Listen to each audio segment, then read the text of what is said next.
Round table నిర్వాహకులు, torch వ్యవస్థాపక సభ్యులు సోదరులు అరవింద్ గారికి, ఈనాటి కార్యక్రమంలో హిస్టరీ ప్రొఫెసర్ పెద్దలు డాక్టర్ విజయబాబు గారికి, అదేవిధంగా సోదరులు పేర్ని నృత్య కళాకారుడు అశోక్ గారికి, సోదరులు అసనాల శ్రీనివాస్ గారికి, సోదరులు మిషన్ కాకతీయ లోగో డిజైనర్ సోదరులు అశోక్ గారికి, రఘువీర్ గారికి, రామ్మూర్తి గారికి, రౌండ్ టేబుల్లో పాల్గొంటున్నటువంటి అనేక మంది మేధావులకు, జనార్దన్ గారికి, పుల్ల శ్రీనివాస్ గారికి, వీరు గారికి, రామ్మూర్తి గారికి, విద్యార్థి నాయకులకు, విద్యార్థులకు, ఆత్మీయ ప్రెస్ మిత్రులకు, electronic, print media, photographers, cameraman సోదరులకు అందరికి కూడా,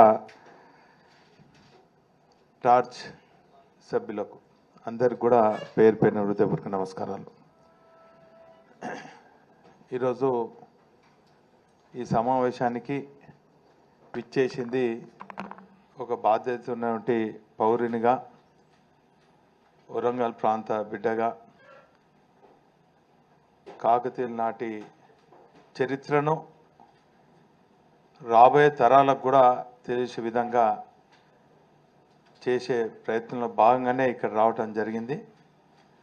ఇది ప్రభుత్వాన్ని విమర్శించటమో లేకుంటే ఈ నిర్ణయాన్ని తీసుకున్నటువంటి పాలకులను ఎత్తి చూపేదానికి కాదు. ఇది యావత్ తెలంగాణ ప్రాంత ప్రజల మనోభావాలను ప్రతిబింబించే విధంగా తీసుకోవాల్సినటువంటి చర్యలను ఈ జిల్లాలో ఉన్నటువంటి మంత్రులైనటువంటి కొండ సురేఖ గారు, సీతక్క ద్వారా ఈ తుగ్లక్ నిర్ణయం తీసుకున్నటువంటి రేవంత్ రెడ్డి గారికి కనువిప్పు చేయాలనే తపనతోని, ఆవేదనతోని, ఆనందంతోని ఈ కార్యక్రమానికి రావటం జరిగింది తప్ప రాజకీయం కాదని కూడా ఈ సందర్భంగా తెలియజేస్తున్నాం. అయితే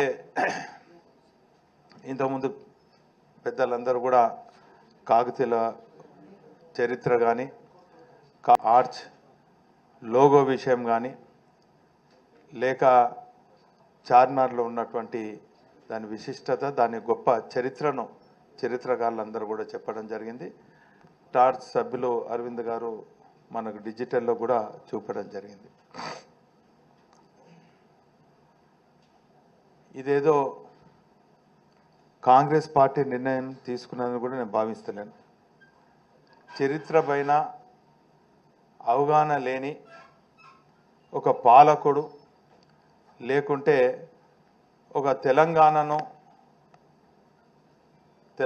ఉద్యమంలో పాలు పంచుకోలేని ఒక పాలకుడు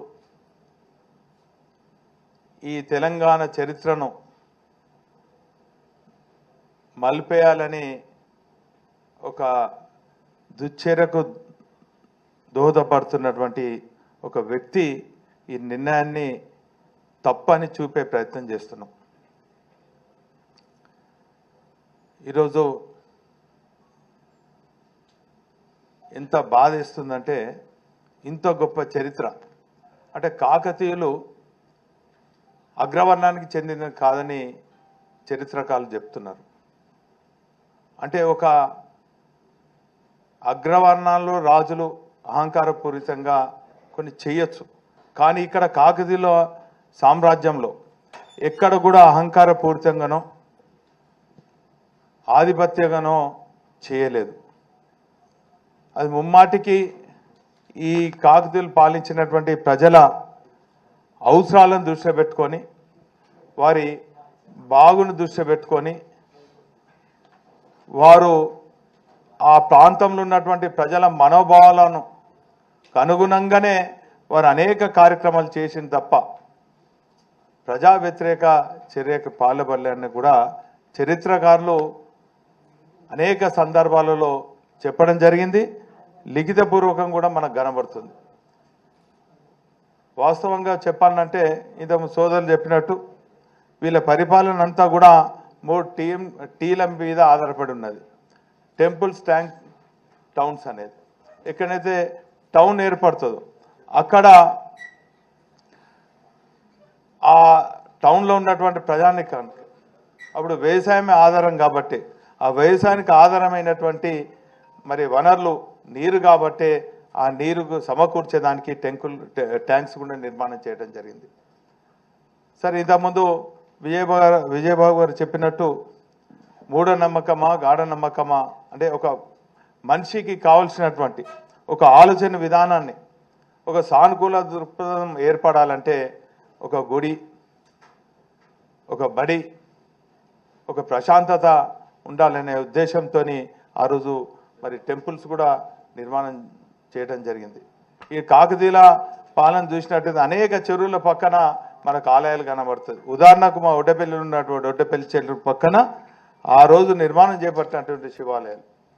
అంటే ఈరోజు కేసీఆర్ గారు తెలంగాణ సాధించారు. కేసీఆర్ గారు ఈ లోగో ఉంటే కేసీఆర్ గారి తెలంగాణ ప్రజల మదిలో కేసీఆర్ ఉంటాడు, లేకుంటే ఇది కేసీఆర్ రూపొందించిందని ఒక పిచ్చి భావనతోని ఒక పిచ్చి ఆలోచనతోని ఈ పాలకుడు రేవంత్ రెడ్డి ఉన్నాడు. కాబట్టి ఈ చరిత్రను ఈ లోగోను తీసేస్తే కేసీఆర్ గారిని తెలంగాణ ప్రజల నుంచి దూరం చేయొచ్చనో, తెలంగాణ ప్రజల మదిల నుంచి కేసీఆర్ను దూరం చేయొచ్చనో ఒక పిచ్చి ఆలోచనతోని ఉన్నట్టు మేము భావిస్తున్నాం. వాస్తవంగా చెప్పాలంటే ఇది కేసీఆర్ గారు ఒకరు ఏదో నిర్ణయం తీసుకునేది కూడా కాదు. ఇక్కడ పెద్దలందరూ కూడా ఉన్నారు. చాలామంది ఈ అఫీషియల్ లోగో ఏర్పాటు చేసేదానికి మరి చాలా రోజులు ఆయన ఒక మేధావి కొన్ని గంటల పాటు మేధావులతో చర్చించుకొని మేధో మదనం చేసి స్వయంగా ఆయన ఒక చరిత్రకారుడు కూడా కాబట్టి, అంటే ఒక చరిత్రను తెలుసుకున్నటువంటి గొప్ప వ్యక్తి కాబట్టి ఇది రోజు తెలంగాణ ఉద్యమం చేసే సమయంలోనే వారు తెలంగాణను సాధించవచ్చు. సాధించిన తర్వాత అన్ని వర్గాలకు అన్ని ప్రాంతాలకు ఏ తీరుగా న్యాయం చేయాలి, దాంట్లో ఈ అఫీషియల్ తెలంగాణ గుర్తించే విధంగా కూడా మరి ఈ లోగోను కూడా తయారు చేయాలని చెప్పి కొన్ని నెలల ముందే కీర్తిదేశులు ప్రొఫెసర్ జయశంకర్ గారు అయితేనేమి అనేక మంది మేధావులతో కూడా చర్చించిన సందర్భాలు ప్రత్యక్షంగా పరోక్షంగా తెలిసిన వ్యక్తిగా మీ అందరితో ముందు చెప్తున్నా. సరే, ఇవన్నీ కూడా పక్కకు పెడితే ఆ రోజు కాంగ్రెస్ పార్టీ స్వయంగా అధికారులు ఉన్నప్పుడు కూడా నాకు తెలిసినటువంటి గుర్తుల జ్ఞాపకాలు మీ ముందు పెడుతున్నా. ఆ రోజు వెంగళరావు గారు సమైక్య రాష్ట్రానికి ముఖ్యమంత్రి ఉన్నప్పుడు కూడా ఆయనే మరి అతిథులకు కానీ గెస్ట్లకు కానీ కాకతీయ ఆర్చ్ ఉన్నటువంటి లోగోలను కూడా అఫీషియల్గా మరి ప్రజెంట్ చేసినటువంటి అఫీషియల్ ఫంక్షన్లో కూడా చేసినటువంటి సందర్భాలు. మరి సమైక్య రాష్ట్రంలో చివరి ముఖ్యమంత్రి అయినటువంటి కిరణ్ కుమార్ రెడ్డి గారు కూడా కాకతీయ ఉత్సవాలు చేయాలి, కాకతీయాల వైభవం చేయాలని చెప్పి మేము పెద్ద ఉద్యమం చేస్తే, సరే నిధులు పెద్ద ఎత్తున ఇవ్వాలంటే నిధులు ఇవ్వకపోయినప్పటికీ కూడా కాకతీయ ఉత్సవాలు చేసినటువంటి సందర్భం కాంగ్రెస్ పార్టీది. అయితే నేను భావిస్తున్నా ఈరోజు నిజమైనటువంటి కాంగ్రెస్ వాదులు ఎవరైనా ఉంటే మీరు రేవంత్ రెడ్డి తీసుకున్నటువంటి సమైక్యవాదిగా తొత్తి అయినటువంటి రేవంత్ రెడ్డి తీసుకున్నటువంటి నిర్ణయాన్ని కాంగ్రెస్ వాదులు ఖచ్చితంగా మరి వ్యతిరేకించాలి. ఈ లోగోను తీసేస్తే మరి తెలంగాణ చరిత్రను తీసేసినటువంటి ద్రోహులుగా కాంగ్రెస్ పార్టీ కూడా మిగులుతారు. కాబట్టి ఈరోజు ఈ తొలి ప్రయత్నంలో వాస్తవంగా 4-5 నెలల క్రితమే అన్నారు మేము ఈ లోగోను తీసేస్తామని. వాస్తవంగా అదే రోజు కనుక ఖచ్చితంగా మేము తీసేస్తామంటే ఇప్పటి వరకు తెలంగాణ ప్రజలు తెలంగాణ ప్రాంతం అంతా కూడా ఉవ్వెత్తున లేచేది, ఉద్యమం పెద్ద ఎత్తున ఉండేది. కానీ మరొక్కసారి ఆ ఉద్యమ స్ఫూర్తి అంటే వేడిని తెలిసినటువంటి రేవంత్ రెడ్డి దీన్ని చివరిగా సబ్ కమిటీ వేస్తామన్నారు, ఇంకేదో కమిటీ వేస్తామన్నారు, మేధావులతో చర్చిస్తామన్నారు, చరిత్రకారులతో చర్చించి నిర్ణయం తీసుకుంటామని చెప్పిండ్రు.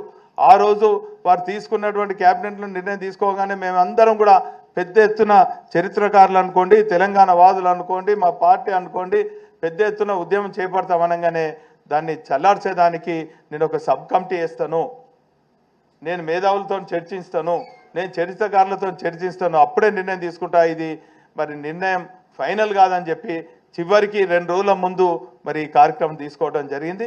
నిన్నటి నుంచి మరి తెలంగాణ ప్రజలందరూ కూడా గందరగోళ పరిస్థితుల్లో ఉన్నారు. ఏదేమైనప్పటికీ కూడా ఒకవేళ ప్రజా వ్యతిరేక నిర్ణయం తెలంగాణ ప్రజల మనోభావాలకు ముడిపెట్టినటువంటి ఈ లోగోను కనుక తీసేసినట్టయితే ఇటు కాకతీయ తోరణం అనుకోండి, లేక గొప్ప చరిత్ర కలిగినటువంటి చార్మినార్ లోగోను కనుక తీసేసినట్టయితే మరొక్కసారి తెలంగాణ ఉద్యమం పెద్ద ఎత్తున మరి ఉద్యమంలో ఏ తీరుగైతే చేసినామో ఆ తీరుగా దశల వారీగా ఉద్యమం చేయక తప్పదని కూడా మరి కాంగ్రెస్ పార్టీ నాయకులను, ప్రత్యేకించి జిల్లాకు సంబంధించినటువంటి 2 మంత్రులను, శాసనసభ్యులతో పాటు 2 మంత్రులు సోదరమణి సురేఖ గారిని, సీతక్కర్ని ఇరువురిని కూడా వారి ద్వారా రేవంత్ రెడ్డి గారి నిర్ణయం ఈ రోజే మీరు ప్రత్యక్షంగా చెప్పాలి. లేకుంటే అడుగడుగునా మీకు మీ పార్టీకి నిరసన తెలియజేస్తామన్నటువంటి విషయాన్ని కూడా ఈ సందర్భంగా తెలియజేసుకుంటున్నాను. మరి మనకు 48 గంటలే ఉన్నది కాబట్టి ఇంకా 24 గంటలలో ఈరోజు ఈ రౌండ్ టేబుల్ అయింది. రేపు దయచేసి మరి మీరందరూ కూడా ఇక్కడ చాలా మంది పార్టీలకు అతీతంగా తెలంగాణ వాదులు ఉన్నారు, మేధావులు ఉన్నారు, చరిత్రకారులు ఉన్నారు, శిల్పులు ఉన్నారు. కాబట్టి మీరందరూ ఆమోదం తెలియజేస్తే రేపు ప్రజాస్వామ్యబద్ధంగా మరి దశల వారీగా తెలంగాణ ఉద్యమం ఏ తిరిగైతే కాలేజీ సెంటర్లో చేసినామో రేపు అక్కడ మరి మానవహారంతో 1 గంట పాటు మరి ఈ నిరసన కార్యక్రమం చేస్తే కనీసం ఈ 24 గంటల లోపైన ఆయన నిర్ణయం మార్చుకోగలుగుతారనేది ఒక ఆశాభావం తెలియజేసుకుంటూ మరి ఈ రౌండ్ టేబుల్ సమావేశంలో మరి ఆ నిర్ణయం కనుక మీరు ఆమోదం తెలిపితే రేపు మరి మానవహారం, మళ్ళీ ఇంకా ఎల్లుండి ఇంకా కొంతమందితోని ఇంకా స్ట్రీట్ కార్నర్ మీటింగ్స్ అనుకోండి, ఇంకా కేయులు అనుకోండి, కళాశాలలు అనుకోండి, ఇంకా అనేక ప్రాంతాలలో కూడా ఈ సమావేశాలు నిర్వహించి దశల వారీగా ఉద్యమాన్ని ఉధృతం చేద్దామని కూడా సందర్భంగా తెలియజేసుకుంటూ మరి ముఖ్యమంత్రి గారికి విజ్ఞప్తి కూడా చేస్తున్నాం. నాయనా ఇవి చెరుపకు, వీటితో పాటు ఇంకా నీ ఇష్టమైనటువంటిది ఇంకా సోనియమ్మ బొమ్మన ఇంకెవరినైనా తెలంగాణ ధృవలో ఇంకేమైనా ముద్రించదలుచుకున్నా కూడా ఈ లోగోలు చెరపకుండా ఇంకా అడిషనల్గా పెట్టి మరి నీ పేరు నీ ఖ్యాతి కూడా మరి తెలియజేసే విధంగా కూడా నువ్వు అందులో పొందుపరచుకో తప్ప ఇది మాత్రము ఈ 2 తొలగిస్తే మాత్రం ప్రజల ఆగ్రహానికి గురికాక తప్పదని కూడా ఈ సందర్భంగా తెలియజేసుకుంటూ మరి ఒకవేళ మీరందరూ కూడా ఆమోదం తెలిపితే రేపు దశల వారికి చేద్దాం. నా భయం, నా ఆందోళన ఏంటంటే నిన్నటి నుంచి చాలా మంది మెసేజ్లు చెప్తున్నారు, వాట్సాప్ ద్వారా కూడా చెప్తున్నారు, సీనియర్ సిటిజన్స్ కూడా చెప్తున్నారు, నాయన ఈరోజు కాకతీయ తోరణం తీసేసిండు, చార్మినార్ తీసేస్తుండు, మరి ఎల్లుండి మరి మన భద్రకాళి అమ్మను గుడి ముయిస్తాడా, లేకుంటే కాకతీయుల చెరువులు తవ్విన అన్ని కూడా పూడుస్తాడా, మళ్ళీ తెలంగాణను ఎడారి అవుతుందా, ఇప్పటికే మరి కాళేశ్వరం రిపేర్ చేయక రైతాంగం అంతా కూడా ఎండిపోతుంది, ప్రాంతం అంతా కూడా ఎండిపోతుంది, మరి నోరు ఎండుతుంది, తాగునీరు లేక సాగునీరు లేక ఎండిపోతుంది. ఈ పిచ్చి తుగ్లక్ చేసే కార్యక్రమాల ద్వారా రేపు మరి 1000 స్తంభాల గుడి కూడా ఏమైనా మూడుస్తారా ఇది అనేది చెప్పి ప్రజలు ఆందోళన చెందుతున్నారు. ప్రత్యేకించి సీనియర్ సిటిజన్ చాలా మంది మరి నిస్సహాయ స్థితిలో ఉండరు. మేము దయచేసి మీరందరూ కూడా యువకులు మీరు ఏదో ఒకటి ఈ దుశ్చర్య పాల్పడకుండా ఈ ప్రభుత్వాన్ని కనువిప్పయ్యే విధంగా మీరు ప్రజాస్వామ్యబద్ధంగా అనేక కార్యక్రమాలు చేయాలన్నారు. వారి విజ్ఞప్తి మేరకు నిన్న ఒక బాధ్యత పౌరులుగా, ఒక పార్టీ కార్యకర్త కాదు, బాధ్యత పౌరునిగా మరి తెలంగాణ వాదిగా నిన్న నేను మా మాజీ పార్లమెంట్ సభ్యులు, కాబోయే పార్లమెంట్ సభ్యులు వినోద్ కుమార్ గారు, మాజీ శాసనసభ్యులు మా నరేందర్ గారు, ఇంకా అనేక మంది వారితో పాటు ఎమ్మెల్సీ సారన్న కూడా ఉండి మేము ఇచ్చేస్తే మేము అక్కడ పోయి ఒట్టిగా నిరసన తెలియజేసి మరి అక్కడ ఉన్నటువంటి యువకులు చరిత్రకారులతో పోతే మరి పొద్దున్నే నోటీస్ మా పైన కేసులు అయినాయట. నాయనా రేవంత్ రెడ్డి గారు, కాంగ్రెస్ నాయకులకు మీ అందరికీ కూడా తెలియజేస్తున్నాం, ఈ కేసులు మా పైన కొత్తవి కాదు, మీ కేసులకు భయపడేటోళ్ళం కాదు.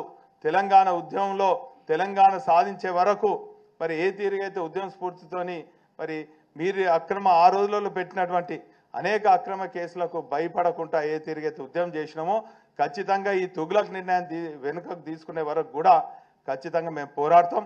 మరి ఈ రోజు కూడా ఏమైనా కేసులు కూడా పెట్టేది ఉంటే నా మీద పెట్టండి, కానీ ఇక్కడ వచ్చినటువంటి వాళ్ళు అందరూ కూడా మేధావులు, సీనియర్ సిటిజన్స్ కాబట్టి కాంగ్రెస్ నాయకులకు విజ్ఞప్తి చేస్తున్నాను.